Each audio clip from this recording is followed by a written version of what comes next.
Aggiornamento di calciomercato Inter, sono ore caldissime con dei possibili sviluppi importanti sulla situazione Frattesi.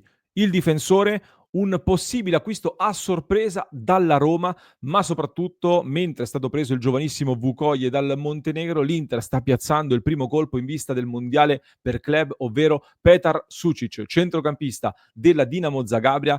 I principali esperti di mercato, tra cui Fabrizio Romano, ha riportato questa notizia, hanno già scritto che c'è un accordo tra l'Inter e il giocatore. Notizia che in realtà è stata anticipata prima in Croazia. In Croazia questa volta sono arrivati prima.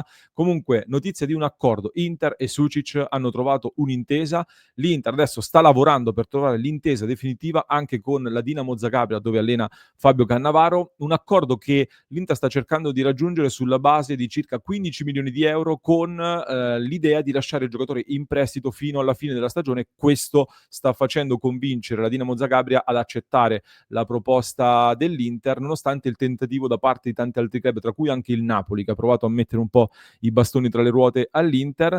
E poi Sucic dunque raggiungerebbe l'Inter nella finestra di mercato di giugno, quella dal 1° al 10 giugno, che è stata istituita proprio in vista del mondiale per club, e quindi Sucic potrebbe a questo punto giocare il mondiale per club con la maglia dell'Inter. E allora di questo calciatore e delle altre notizie parliamo in questo nuovo episodio di oggi. Ben ritrovati amiche e amici passione interisti, vi invito a lasciare un mi piace, se non l'avete ancora fatto mi raccomando clic sul tasto iscriviti, così non vi perdete neanche uno dei nostri contenuti che vi portiamo ogni giorno.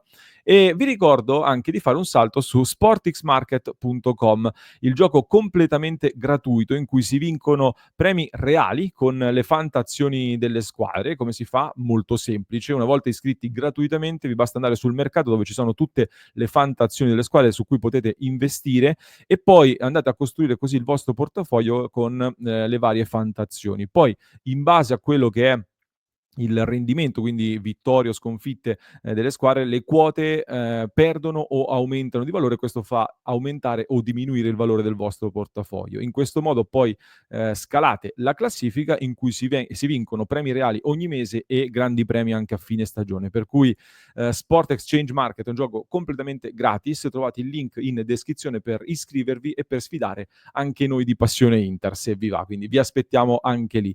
Ma parlando di Sucic, parlando di mercato, condivido anche la scheda transfer market di questo giocatore che, come detto, è un centrocampista, classe 2003, giovane, ma nonostante questo è già entrato nel giro della nazionale croata, con cui ha 5 presenze e un gol, e quest'anno alla prima apparizione in Champions League con la Dinamo Zagabria ha già messo a segno 2 gol in 3 partite, quindi sui grandi palcoscenici si è già fatto intravedere. Questo ha attirato l'interesse di tanti club. 12 milioni di euro è la valutazione in transfer market, quindi non va troppo distante da quella che è la cifra su cui sta lavorando l'Inter. Un investimento comunque significativo per un giocatore che in tanti hanno paragonato subito a Brozovic, il nuovo Brozovic, perché la provenienza, quindi arriverebbe dalla Croazia, ha una buona presenza in campo in termini di fisico e anche di chilometri percorsi, perché principalmente dovrebbe giocare davanti la difesa, come ruolo, come sta facendo anche la Dinamo, anche se svaria molto. In Croazia ho visto che più di qualcuno lo ha paragonato più a Mkhitaryan. Mkhitaryan però ha quegli strappi palla al piede che secondo me lo rendono abbastanza unico o comunque differente da questo Sucic, in cui io invece rivedo un giocatore di regia assolutamente, che non significa però per forza regia davanti la difesa, perché come diciamo sempre qua su Passione Inter dai tempi di Joao Cancelo, il regista è più un compito, è più una funzione piuttosto che un ruolo specifico in mezzo al campo. Si può costruire gioco anche con un esterno, anche con un Bastoni per esempio, come vediamo fare molto spesso nell'Inter. Quindi Sucic è un giocatore di grande intelligenza nelle letture di gioco, buona qualità palla al piede, si fa trovare pronto, testa alta, smista bene il pallone. Diciamo che la prima idea che viene in mente è che possa prendere il posto di Aslani se verrà bocciato al termine di questa stagione. È un giocatore che però secondo me ha delle qualità per poter essere lavorato anche da tuttocampista, cosa che nell'Inter di Inzaghi piace moltissimo. È un giocatore quindi su cui poter lavorare, visto anche come gioca appunto nella Dinamo Zagabria, muovendosi molto più da mezzala, ecco, in alcuni casi, con tanta libertà di svariare. C'è chi ha ipotizzato anche che potesse essere lui il sostituto di Frattesi, qualora dovesse andar via Frattesi da qui alla fine del mercato. Allora, intanto Sucic sta rientrando ora da un infortunio, poi come dicevo proprio il fatto che, l'Inter lo lascerà in prestito alla Dinamo Zagabria sta favorendo questo affare, quindi lo vedo un pochino difficile, ma anche perché su Frattesi, come accennavo in apertura, ci sono dei risvolti e dei movimenti particolari da tenere d'occhio. Intanto io ho sempre ribadito su Frattesi e continuo a ribadire che l'Inter, da quello che ci dicono, non intende accettare offerte inferiori ai 40, ma 45 milioni di euro più che altro la valutazione che fa l'Inter, per cui magari un prestito con obbligo di riscatto si può valutare, ma niente formule troppo creative, scambi soprattutto, eccetera. 45 milioni e stop. E accanto a questo, attenzione perché il Corriere dello Sport, come vi ho detto più volte, è stato secondo me il quotidiano che più di tutti ha riportato la versione dei fatti vicina al giocatore, vicina a Frattesi in questa vicenda e oggi leggendo i giornali il Corriere dello Sport comincia a fare secondo me un piccolo dietrofront, nel senso che, buttato lì in piccolo, senza grosso risalto eccetera, il Corriere dello Sport dice che il giocatore, cioè Frattesi, vorrebbe andar via dall'Inter, però non vuole andare allo scontro con l'Inter, quindi non vuole rompere con l'Inter, non vuole una cessione traumatica, nessuno strappo, eccetera. Vediamo come evolve, però mi sembra un po' una sorta di exit strategy della gente che comincia a cautelarsi nel caso in cui la Roma non dovesse poi riuscire a prendere Frattesi e quindi non ricominciamo a mettere insieme i pezzi di questo puzzle, di questo rapporto. Tra l'altro ascoltavo anche Cronache di spogliatoio dove c'era Riccardo Trevisani che sulla Roma, è informato e, Trevisani diceva che secondo lui Frattesi alla fine rimarrà all'Inter in questa finestra di mercato. Attenzione però perché Roma e Inter stanno dialogando su tanti nomi e alla fine lo stesso Trevisani dice: "L'Inter potrebbe a sorpresa acquistare Zalewski dalla Roma". Un esterno di piede destro ma che gioca su entrambe le fasce, polacco, che ha soli 22 anni, ne deve ancora compiere 23, è già un elemento importante della nazionale in cui gioca anche Zielinski, ha già 27 presenze con, la nazionale. È un giocatore che è in scadenza di contratto a fine stagione. Ho chiesto conferma a dei miei colleghi che seguono la Roma da vicino. Al momento non ho conferme sull'Inter, ma mi hanno detto che il rinnovo effettivamente è complicato e mi hanno detto che secondo loro è un giocatore che in un contesto che funziona come quello dell'Inter è un giocatore che può essere veramente molto utile perché è abile su entrambe le fasce, va al cross, partecipa, ha una buona gamba, quindi da tenere d'occhio. Non è super potente fisicamente, non è altissimo, però è un buon giocatore di manovra anche. Che cosa arriverebbe a fare Zalewski all'Inter eventualmente? Tra l'altro a cifre molto contenute, perché si tratta di un giocatore in scadenza a giugno appunto. Arriverebbe a sostituire Tejan Buchanan, viene da pensare, un nome quello di Buchanan che è piuttosto caldo in uscita e ci aveva pensato proprio la Roma, ci sta pensando ora il Torino e a proposito di incastri, al Torino gioca quel Ricci che in caso di addio di Frattesi rimane il nome preferito dalla dirigenza dell'Inter per sostituire eventualmente Frattesi anche se con caratteristiche diverse.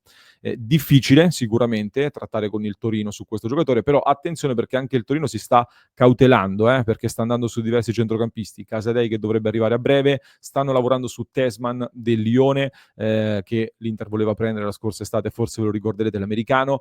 Stanno lavorando anche su Anjorin dell'Empoli, quindi diversi centrocampisti stanno preparandosi secondo me a sostituire Ricci, per cui occhio a questo incastro, anche se come detto l'affare Frattesi Roma sembra un po' complicarsi interpretando questi spifferi. E quindi alla fine di tutto, si è parlato del difensore su cui tra poco torniamo, chi voleva un attaccante, i centrocampisti, possibili sostituti di Frattesi, eccetera, eccetera. Stai a vedere che un po' a sorpresa il mercato dell'Inter potrebbe chiudersi con questo scambio sull'esterno, fuori Buchanan e dentro Zalewski. È una possibilità, però vediamo perché, in teoria, come dicevo, l'idea di far uscire Buchanan era quella per liberare poi un posto per un colpo in difesa, liberare uno slot nelle liste per un colpo in difesa.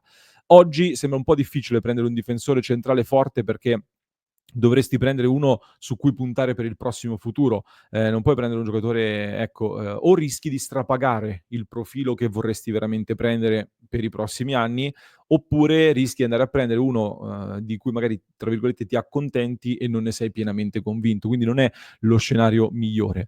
Mentre con un esterno di cui ti fidi più di Buchanan, come potrebbe essere Zalewski, come dicevamo, potresti convertire Carlos Augusto da terzo definitivo e così all'occorrenza, se De Vrij e Acerbi dovessero avere problemi, Bastoni può scalare al centro, anche se secondo me sarebbe un rischio e soprattutto un grosso peccato togliere Bastoni da quella zona di campo. Oppure c'è anche Bissek eventualmente di rientro dall'infortunio. Io francamente Non vedo una brutta idea, ne parlavamo l'altro giorno in diretta, se vi ricordate, provare a pescare dalle big, che devono far partire i giocatori, provare a lavorare anche su dei prestiti secchi per dei giocatori forti che devono, rilanciarsi, non è un'ipotesi totalmente da buttar via, per cui io la terrei d'occhio questa possibilità di cogliere qualche opportunità anche dalle big. L'ipotesi di un difensore per l'Inter è sempre da tener d'occhio perché Acerbi è un mistero, ragazzi. L'altro giorno nei commenti in tanti mi avete scritto: "Non è vero che Acerbi salta l'Empoli, non è vero che ha un problema, Sky ha detto che gioca". Ragazzi, Sky ha detto quello. Io sapevo che non avrebbe giocato e non solo non ha giocato, ma so che non sappiamo ancora quando torna e infatti salta pure lo Sparta Praga in Champions League, non è stato convocato. Quindi Acerbi non sta dando più garanzie e un difensore dunque all'Inter in questo momento manca numericamente, visto che a inizio stagione è ripartito facendo affidamento anche su di lui. Vediamo fino agli ultimi giorni di mercato. Intanto nella lista dei nomi clamorosi accostati all'Inter aggiungiamone un altro perché hanno accostato all'Inter anche Grealish del Manchester City, però è una notizia che arriva dal Sun in Inghilterra, quindi la lasciamo un po' così. Su Dorgu invece me l'avete chiesto in tanti, l'agente in queste ore avrà una serie di incontri con varie società, probabile una chiacchierata anche con l'Inter, ma il Manchester United sembra veramente diretto ad andare a fare questo colpo Dorgu dal Lecce e quindi sembra un po' difficile. L'idea dell'Inter però era quella di non toccare nulla a gennaio per mantenere il gruppo il più possibile intatto. Se era partiti così, Zalewski per Buchanan sarebbe un cambio di poco conto, diciamo così, non troppo rilevante a livello di equilibri, ma con un giocatore che comunque conosce di più la Serie A, è più integrato, che per me all'Inter può fare bene. Vediamo se si concretizza.